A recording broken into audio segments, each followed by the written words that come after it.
আমরা কোরআনকে জিজ্ঞেস করলাম, ও কোরআন, তুমি যে দুনিয়াতে আসলা, কি কারণে তুমি দুনিয়াতে আসলা, কি উদ্দেশ্য নিয়ে তুমি দুনিয়াতে আসলা? কোরআন কত সুন্দর জবাব দিয়ে বলে, কিতাবুন আনজালনাহু ইলাইকা লিতুখরিজান নাস মিনাজ যুলুমাতি ইলান নূর। কোরআন কত সুন্দর জবাব দিয়ে বলে, রব্বুল আলামিন আমাকে দুনিয়াতে এই কারণে পাঠাইছেন যাতে করে রব্বুল আলামিনের গোলামেরা আমি কোরআনকে পড়ে বুঝে শুনে যেন তার গোলামেরা অন্ধকার থেকে আলোর পথে বাইর হতে পারে। সুবহানাল্লাহ।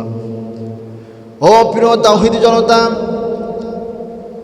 রব্বুল আলামিন কুরআনুল কারীম দুনিয়াতে এই কারণে পাঠাইছেন যাতে করে আমরা কোরআন পড়ে বুঝে শুনে যেন আমরা অন্ধকার থেকে আলোর পথে বাইর হতে পারি, যাতে করে আমরা জাহান্নামের পথ থেকে জান্নাতের পথে আসতে পারি।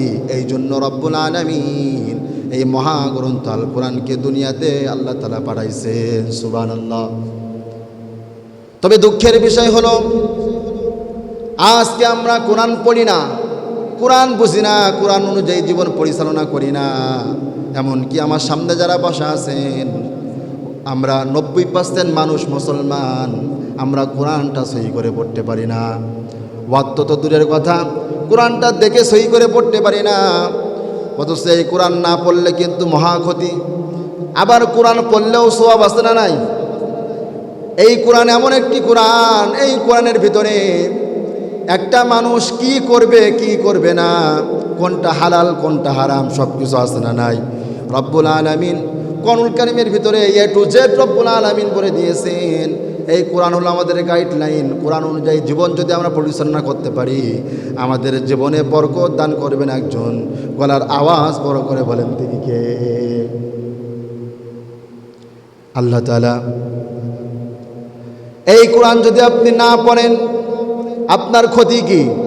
এই কোরআন পড়লে আপনার লাভ কি? শোনেন, আল্লাহর নবী সাল্লাল্লাহু আলাইহি ওয়াসাল্লাম বলেন, মান করা হারফাম মিন কিতাবিল্লাহি ফালাহু আশরু আমসালিহা। আমার যে উম্মত কোরআনুল কারীমের একটা অক্ষর তেলাওয়াত করবে, একটা হরফ তেলাওয়াত করবে, আল্লাহ তাআলা তার আমলনামায় 10 খানা নেকি দান করবে।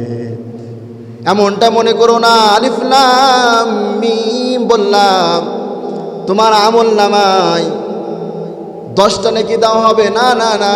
তুমি আলিফ লাম মিম বললা, তোমার আমলনামায় 3টা হরফের কারণে রব্বুল আলামিন 30টা নেকি দান করবে। সুবহানাল্লাহ। শুধু তাই না, আল্লাহর নবী বলেন, যখন মানুষ কবরস্থ হয়ে যায়, কবরে জিন্দেগি শুরু হয়ে যায়, মানুষ মারা গেল, কবরে তাকে রাখা হলো। যেহেতু আমরা মাটির মানুষ, মাটিতে চলে যাওয়া লাগবে রে ভাই। মিনহা খলাকনাকুম ওয়া ফিহা নুঈদুকুম ওয়া মিনহা নুখরিজুকুম তারাতান নুখরা। যেহেতু মাটির মানুষ, মাটিতে যাওয়া লাগবে, আবার মাটি থেকে একদিন ওঠা লাগবে। যখন আপনি মারা যাবেন, কবরস্থ হবেন, ফেরেশতা জিজ্ঞাসা করবে, মান রব্বুকা, তোমার রবকে? মান দীনুকা, তোমার দিন কি? মান নাবিয়ুকা, তোমার নবীকে জিজ্ঞেস করা হবে। যখন আপনি মুমিন হবেন তখন তো উত্তর দিতে পারবেন। এবং যদি আপনি দুনিয়াতে কোরআন হেফাজত করে থাকেন, কোরআন মুখস্থ করে থাকেন, কোরআন অনুযায়ী জীবন পরিচালনা করে থাকেন, এই কোরআন আপনার কবরের ঘাটিতে গিয়ে আপনার পক্ষে সাক্ষী দেবে, ওগো আল্লাহ, এই ব্যক্তি দুনিয়াতে আমি কোরআনকে হেফাজত করেছিল, ওগো আল্লাহ, এই ব্যক্তি দুনিয়াতে আমি কোরআন অনুযায়ী জীবন পরিচালনা করেছিল, যেহেতু সে আমাকে দুনিয়াতে হেফাজত করেছে, আজকে কঠিন মুহূর্তে আল্লাহ তাআলা আপনি তাকে হেফাজত করেন। সুবহানাল্লাহ। তাহলে বলেন, কোরআন পড়লে সওয়াব নেকি আছে না নাই? এই জন্য আমাদের সবাইকে কোরআন পড়তে হবে, কোরআন অনুযায়ী জীবন পরিচালনা করতে হবে। এবার শোনেন, কোরআন না পড়লে ক্ষতি কি? আপনার জীবনে আপনি কোরআন না মানলে আপনার কি ক্ষতি হবে? রব্বুল আলামিন সূরা তাহার ভিতরে রব্বুল আলামিন জানাই দিয়েছেন। রব্বুল আলামিন বলেন, ওয়ামান আ'রাদা আন যিকরি ফাইন্না লাহু মাঈশাতান দানকা ওয়া নাহশুরুহু ইয়াউমাল কিয়ামাতি আ'মা। রব্বুল আলামিন বলছে, আমার যে বান্দা দুনিয়াতে কোরআন পড়বে না, কোরআন মানবে না, কোরআন অনুযায়ী জীবন পরিচালনা করবে না, আমি রব্বুল আলামিন তাকে দুইটা শাস্তি দান করব। সবাই একটু আওয়াজ দিয়ে বলেন কয়টা?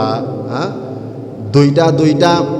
রব্বুল আলামিন দুইটা শাস্তি দেবেন। এক নাম্বার বললেন মাইশাতান দঙ্কা, আমি আল্লাহ তাআলা তার জীবন আমি আল্লাহ তাআলা সংকীর্ণ করে দেব। এই যে মাইশাতান দঙ্কা, মুফাসসিরিনগণ ব্যাখ্যা দিয়েছেন দুইটা। এই যে আল্লাহ বললেন জীবন সংকীর্ণ করে দেবেন, কিভাবে জীবন সংকীর্ণ করে দেবেন? এক নাম্বার ব্যাখ্যা, আল্লাহ তাআলা কাফেরদের মতো জীবন করে দেবেন। কাফেরদের জীবনে টাকা পয়সা থাকলেও কিন্তু সুখ থাকতে পারে না। এই জন্য যারা কোরআন মানবে না তাদের জীবনে কখনো সুখ আসতে পারে না। দুই নাম্বার ব্যাখ্যা, যখন মানুষটা কবরস্থ হয়ে যাবে, কোরআন মানি নাই, কবরে গেছে, কবরের মাটি এমনভাবে চাপ দেবে রে ভাই, ডান পাশের পাঁজরের হাড় বাম পাশে চলে যাবে, আবার বাম পাশের পাঁজরের হাড় ডান পাশের পাঁজরের ভিতরে চলে যাবে। এমনভাবে কবরের আযাব সহ্য করা লাগবে যদি আপনি কোরআন না মানেন, কোরআন না পড়েন। দুই নাম্বার শাস্তি, ওয়ানাহশুরুহু ইয়াউমাল কিয়ামাতি আ'মা। রব্বুল আলামিন বলেন, আমার যে বান্দা দুনিয়াতে কোরআন পড়বে না, মানবে না, কোরআন অনুযায়ী জীবন পরিচালনা করবে না, আমি রব্বুল আলামিন কিয়ামতের ওই কঠিন ময়দানে, যেদিন সূর্যটা একেবারে মাথার নিকটে চলে আসবে, সূর্যের তাপ সেদিন এত বিশাল আকারের হবে, জমিনটা তামা হয়ে যাবে রে ভাই। মাথার চান্ডিগুলো ফুটতে থাকবে, মাথার মগজগুলো ভাতের মারির মতো ফুটতে থাকবে, নাকের ছিদ্র কানের ছিদ্র দিয়ে বাইর হতে থাকবে। মানুষ এমনভাবে পিপাসিত হবে, কুকুরের মতো নাভিস্থল পর্যন্ত জিহ্বা বাহির করা থাকবে, সকলে পানি পান করতে চাইবে। এই যে কঠিন একটা মুহূর্ত, কাল কিয়ামতের এই কঠিন ময়দানে যে ব্যক্তিগুলা দুনিয়াতে কোরআন পড়ে নাই, কোরআন মানে নাই, রব্বুল আলামিন তাদেরকে কিয়ামতের কঠিন ময়দানে অন্ধ করে তুলবেন। নাউজুবিল্লাহ। এই ব্যক্তিগুলা যখন কিয়ামতের ময়দানে অন্ধ হয়ে উঠবে, দুনিয়াতে কোরআন না পড়ার ফলে যখন কিয়ামতের ময়দানে অন্ধ হয়ে উঠবে, এই ব্যক্তিগুলা তখন আল্লাহ তাআলার কাছে আফসোস করে বলবে, قال رب لما حشرتني أعمى وقد كنت بصيرا। ওগো আল্লাহ, ও আমাদের রব, দুনিয়াতে আপনি আমাদের চক্ষু দান করেছিলেন, যে চক্ষু দিয়ে আপনার সব নাজ নিয়ামত আমরা ভোগ করেছি, দেখেছি, কিন্তু আজকে কিয়ামতের এই কঠিন ময়দানে একটা দিন হবে 50,000 বছরের সমান। এই কঠিন ময়দানে কেন আল্লাহ, কেন আল্লাহ আমরা আজকে দেখতে পারি না, আমাদের চোখ কেন অন্ধ? আল্লাহ তাদের জবাবে বলবেন, ক্বালা কাযালিকা আতাতকা আয়াতুনা ফানাসিতাহা ওয়া কাযালিকাল ইয়াওমা তুনসা।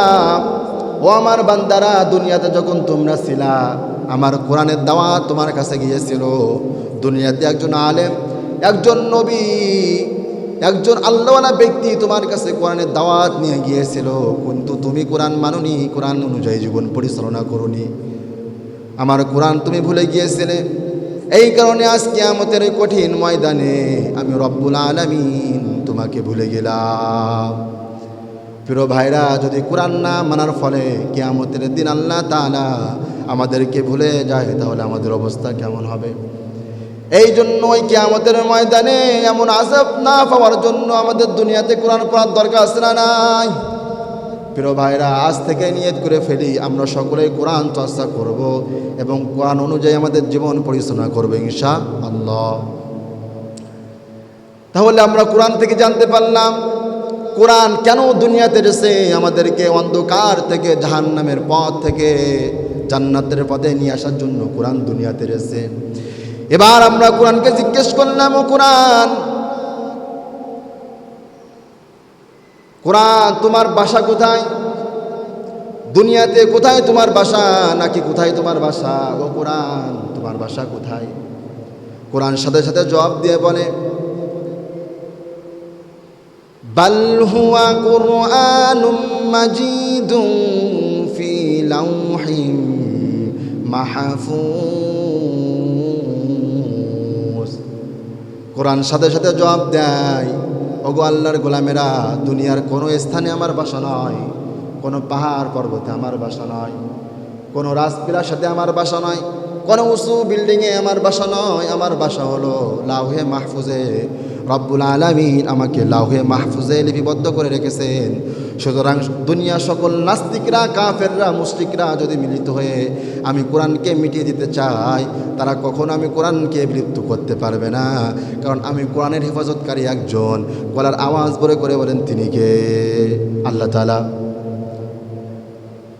এবার আমরা কোরআনকে জিজ্ঞেস করলাম, ও কোরআন, ছোট্টবেলা থেকে নিয়ে তোমার নাম জানি কোরআন বা মহাগ্রন্থ আল কোরআন, ও কোরআন তোমার কি আর কোনো নাম আসেনি? কোরআন সাথে সাথে জবাব দিয়ে বলে, হ্যাঁ আমার নাম আছে, অনেকগুলা নাম আছে। তার মধ্যে একটা নাম হলো ইন্নাহু লাকুরআনুন কারীম। একটা নাম হলো অতি সম্মানিত কোরআন। আমি কোরআনের নাম অতি সম্মানিত কোরআন, কোরআনুন কারীম, কোরআনুন মাজিদ। রব্বুল আলামিন এমন একটা সূরার ভিতরে বলছে যে সূরাটার নাম হলো ওয়াকিয়া। এই ওয়াকিয়া সূরা এমন একটা সূরা, আল্লাহর কোনো বান্দা যদি মাগরিবের নামাজ আদায় করার পর সূরা ওয়াকিয়া একবার তেলাওয়াত করে রে, রব্বুল আলামিন তার রিজিকের সমস্যা দূর করে দেন। বলেন সুবহানাল্লাহ। আরও একটা আমল আছে, রিজিকের সমস্যা নাই এমন কোনো ব্যক্তি সামনে বসা নাই। রিজিকের সমস্যা সবারই আছে, রিজিকের সমস্যা সবারই আছে। এই যে মানুষ ফজর হয়ে যায়, কাজে কর্মে ব্যস্ত হয়ে যায় রিজিকের জন্য, রিজিকের সমস্যা, রিজিক চাই না এমন কোনো ব্যক্তি নাই। শোনেন, রিজিক বাড়বে কিভাবে একটা আমল শিখিয়ে দেয়। আল্লাহর নবী সাল্লাল্লাহু আলাইহি ওয়াসাল্লাম তিনি নিজেই আমলটা করতেন। আল্লাহর নবী সাল্লাল্লাহু আলাইহি ওয়াসাল্লাম বলেন, ওয়াল্লাহি ইন্নী লা আস্তাগফিরুল্লাহ ওয়া আতুবু ইলাইহি ফিল ইয়াউমি ৭০ মাররা। আল্লাহর নবী সাল্লাল্লাহু আলাইহি ওয়াসাল্লাম বলেন, আমি নবী হওয়া সত্ত্বেও আল্লাহর কসম করে বলি, ইন্নী লা আস্তাগফিরুল্লাহ ওয়া আতুবু ইলাইহি ফিল ইয়াউম, আমি প্রত্যেক দিন আল্লাহ তাআলার কাছে ৭০ মাররা ৭০ বারের চাইতে বেশি, মুসলিম শরীফের বর্ণনা এসেছে ১০০ বারের মতো আল্লাহর নবী, আপনার আমার নবী, মায়ের নবী দৈনিক ৭০ থেকে ১০০ বার ইস্তিগফার করতেন। সুবহানাল্লাহ। হে মুসলমান ভাইরা, আপনার আমার নবী রহমতের নবী, মায়ের নবী কেমন নবী? জন্ম নিয়ে ওফাত পর্যন্ত জীবনে কোনো গুনাহ করি নাই, মাসুম নবী। নবী মাসুম হওয়া সত্ত্বেও যদি দৈনিক ৭০ থেকে ১০০ বার ইস্তিগফার করতে পারে রে, তাহলে আমরা তো গুনাহগার বান্দা। আমাদের জীবনে গুনার কোনো অভাব নাই, আমাদের জীবনে কোনো গুনার অভাব নাই, চতুর্দিকে গুনাহ আর গুনাহ। তাহলে বলেন, আমাদের ৭০ থেকে ১০০ বারের বেশি করার দরকার আছে না নাই? তাও তো করবেন না। ৭০ থেকে ১০০ বার করতে পারলে ভালো, না করতে পারলে সর্বনিম্ন ৭০ থেকে ১০০ বার আপনার ইস্তিগফার করবেন। ইস্তিগফার একটা লাভজনক আমল, ইস্তিগফার একটা লাভজনক আমল। ইস্তিগফার করলে কয়েকটা ফায়দা আপনি পাবেন। নবীর হাদিস আছে, আল্লাহর নবী সাল্লাল্লাহু আলাইহি ওয়াসাল্লাম বলেন, মাল্লাজিমাল ইস্তিগফার, আমার যে উম্মত ইস্তিগফারকে লাজিম বানিয়ে নেবে, রব্বুল আলামিন তাকে 3টা পুরস্কার দান করবে। 1 নাম্বার পুরস্কার হলো জাআলাল্লাহু মিন কুল্লি যিকিম মাখরাজা। আল্লাহর নবী সাল্লাল্লাহু আলাইহি ওয়াসাল্লাম বলেন, আমার যে উম্মত দৈনিক ৭০ থেকে ১০০ বার ইস্তিগফার করবে, তার জীবনে যত আপাত বিপদ বালা মুসিবত আছে, রব্বুল আলামিন সকল আপাত বিপদ বালা মুসিবত রব্বুল আলামিন দূর করে দেবেন। সুবহানাল্লাহ। 2 নাম্বার পুরস্কার, আল্লাহর নবী সাল্লাল্লাহু আলাইহি ওয়াসাল্লাম বলেন, ওয়া মিন কুল্লি হাম্মিন ফারাজা, আমার যে উম্মত দৈনিক ৭০ থেকে ১০০ বার ইস্তিগফার করবে রে, রব্বুল আলামিন তার জীবনের টেনশন পেরেশানি দূর করে দেবে। এখানে আমরা যারা বসা আছেন, এমন কোনো মানুষ নাই আপনার জীবনে পেরেশানি নাই, পেরেশানি শেষ নাই। যদি আপনি ৭০ থেকে ১০০ বার ইস্তিগফার করতে পারেন, আপনার জীবনের পেরেশানি দূর করে দেবেন একজন, তিনি কে? আল্লাহ তাআলা। 3 নাম্বার, আল্লাহর নবী বলেন, ওয়া মিন হাইসু রাযাকাহু লা ইয়াহতাসিব, আমার যে উম্মত দৈনিক ৭০ থেকে ১০০ বার ইস্তিগফার করবে, আমার ওই উম্মত চিন্তাও করতে পারবে না এমন এমন জায়গা থেকে আল্লাহ তাআলা তার রিজিক বৃদ্ধি করে দেবেন। বলেন সুবহানাল্লাহ।